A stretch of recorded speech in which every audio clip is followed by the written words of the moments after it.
A lot of historical events, people, and concepts inspire the world and characters of Red Dead Redemption. In this series, we'll explore some of what was posted in the True West articles on the Rockstar Newswire. This was released back in the promotion of the game, and we will also explore some of my own theories on where I think inspiration may have come from.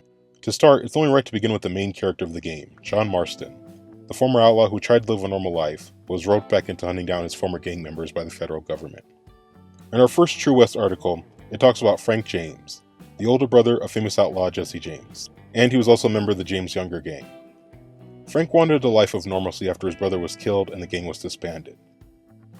History that helped inspire Red Dead Redemption.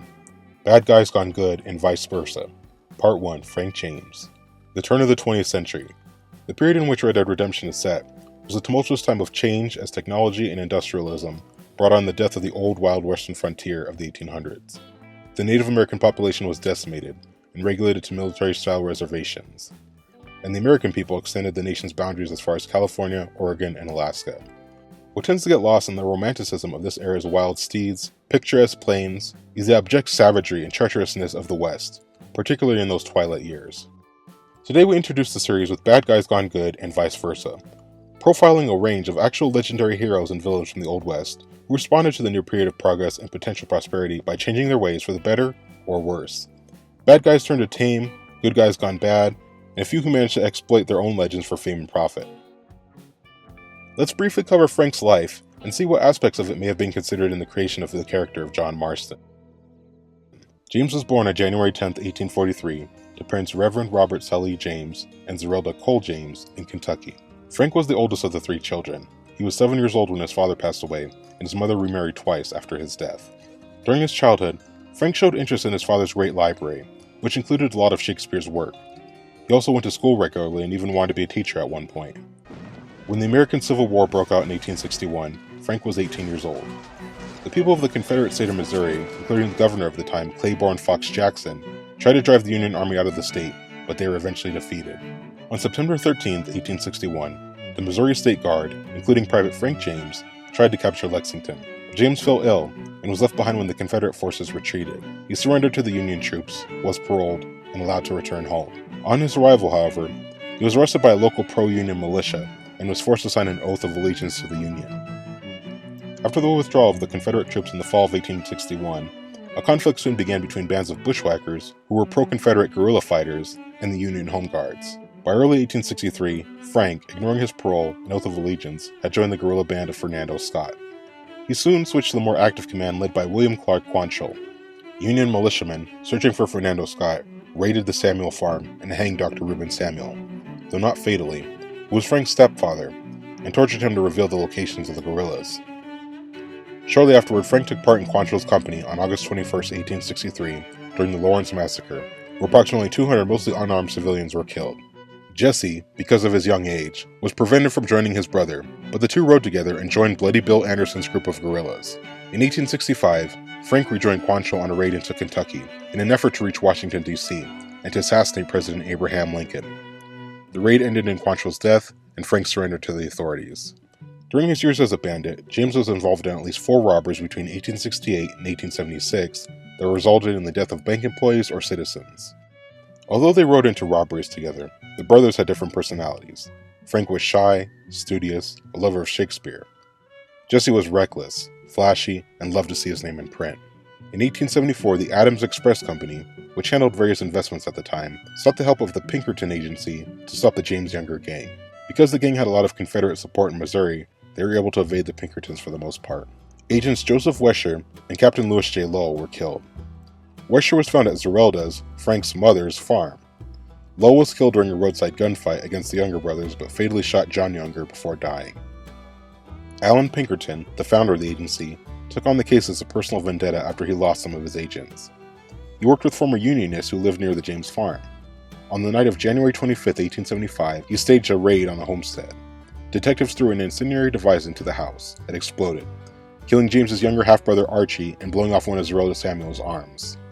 Afterward, Pinkerton denied the raid's intent of arson, but biographer Ted Yeatman found a letter by Pinkerton in the Library of Congress, in which Pinkerton declared his intention to burn the house down. Many residents were outraged by the raid on the family home. The Missouri state legislature narrowly defeated a bill that praised the James and Younger brothers and offered them amnesty, They were also proposing an extended measure of protection over the James Younger gang by minimizing the incentives for attempting to capture them. In the aftermath of an 1875 Pinkerton raid, the brothers fled to Tennessee. Frank began to sense the possibilities of civilian life. He had just married a former schoolteacher, Annie Ralston, and when he heard that the brothers might be able to get amnesty for their past crimes, he was going to surrender. But Jesse and Zerelda talked him out of it. Probably the most famous incident was the disastrous Northfield, Minnesota raid on September 7, 1876, that ended with the death or capture of most of the gang. The gang tried to rob the bank at 2 p.m. that afternoon. Cashier Joseph Lee Haywood refused to open the safe, falsely claiming that it was secured by a time lock, even as they held a Bowie knife to his throat and cracked his skull with a pistol butt. Due to this long delay, the citizens of Northfield grew suspicious of the men guarding the door and raised the alarm. The 5 bandits outside fired into the air to clear the streets, driving the townspeople to take cover and fire back from protected positions. They shot 2 bandits dead and wounded the rest in the barrage. The rest of the gang inside the bank fled the scene after shooting Haywood in the head. The James brothers eventually split from the others and escaped to Missouri. A nearby militia soon discovered the Youngers and one other bandit, Charlie Pitts. Pitts died in a gunfight and the Youngers were taken as prisoner.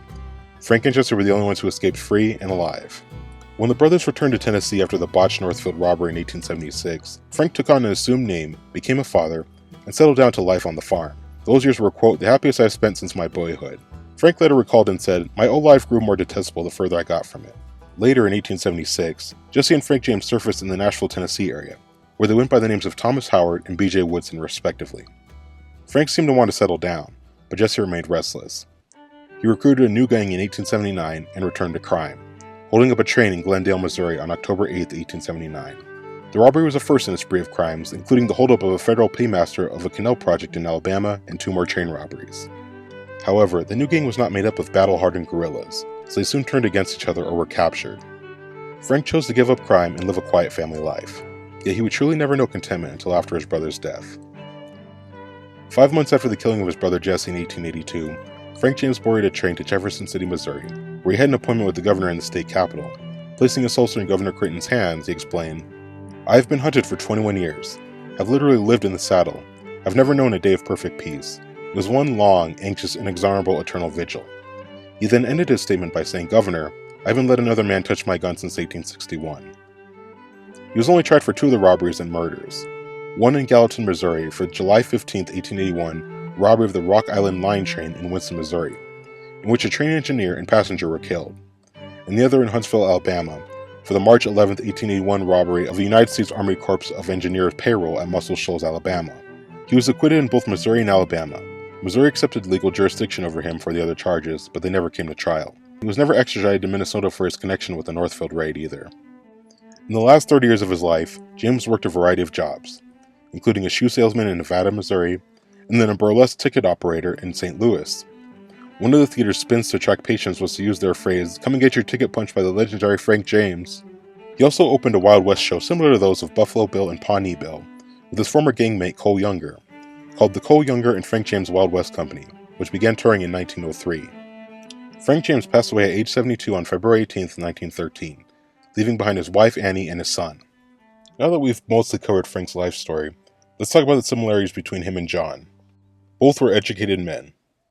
John was educated by Dutch in how to read, as well as some of his socio-political beliefs based on what he was given to read. The leader of the gang taught me how to read, taught me how to see all that was good in the world. He was a great man in a way. Frank was a lover of Shakespeare and literature and inspired to be a teacher in his younger years. Both were left behind by their respective groups after being injured or ill. John was left behind after being shot during a robbery by his gang. I tried to go straight. I did. I left the gang after the gang left me. Left me to die after I'd been shot. Frank was left behind after falling ill by Confederate forces after the failed capture of Lexington in 1861. Both were part of infamous gangs that had a similar Robin Hood-like mentality, and that what they were doing was really justified and for the greater good of themselves and their community. Dutch's gang believed that what they were doing was fighting for one of their core ideas, that the corrupt government was becoming too overbearing and powerful, and was hindering the perceived freedom that existed in the West before the shift to modern civilization occurred. We aren't thieves, John. We're fighting for something a bit like you, only we're fighting for an idea, not just for ourselves. And in my opinion, the James Younger gang had a similar belief that the newly established Union officials in government during Reconstruction were overbearing and hindered the perceived freedom they had in the South before the war. The gang and some of the people who lived in the areas around the gang saw it as a way of fighting back. Both had agencies that were adversaries in their respective paths: the Bureau of Investigation for Marston and the Pinkertons for James. The Bureau of Investigation was a way of trying to get control of the land under any circumstances, whether morally or legally gray. The Bureau used John for their dirty work, and were overall the main antagonists of the game. This is the land of opportunity, and I gave you the opportunity to save your family, and you failed. How could I possibly reward you? The Pinkertons, though not a federal agency, got control or quote-unquote justice under any circumstances, while also being morally and legally gray. Though they were not successful against the James Younger gang, I personally think that it was their raid on the James farm which perhaps made Frank consider giving up the life of crime. Both seem to see the writing on the wall that life on the run as an outlaw would ultimately lead to either being dead or in jail.